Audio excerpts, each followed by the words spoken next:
Kune musha wevatsvene apo vatsvene vachanozorora munyika. Nyika iyi haina kugadzirwa nemunhu. Nyika iyi haisi pano panyika. Saka kune zororo ikoko. Zororo iyi nderevakaneta, riri pamhendero yaJorodhani, riri mumunda weEdheni.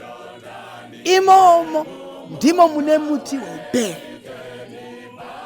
Hakuzovi norufu, hakuzovi nokurwara.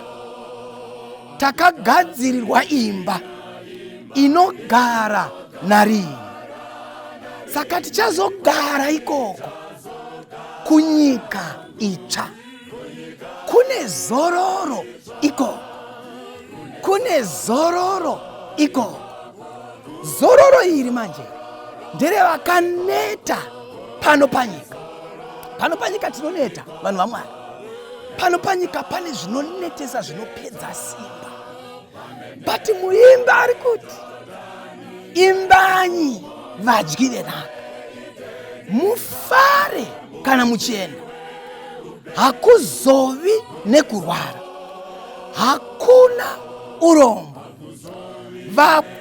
Vaponeswa vachafara. Tichawana chiremba cheupenyu. Ndekupi uku? Mumunda weEdheni mune zororo raMwari. Zororo kwete mazororo epanyika pano. Epano panyika haasi mazororo. Yes, tinogona kuzorora but hakusi kuzorora.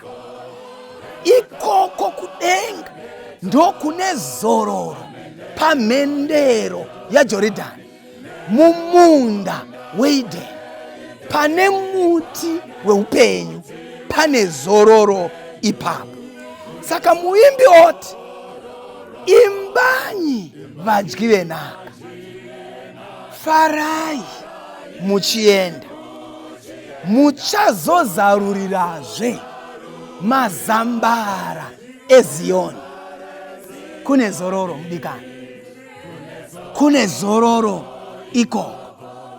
Zororo iri nderevakaneta.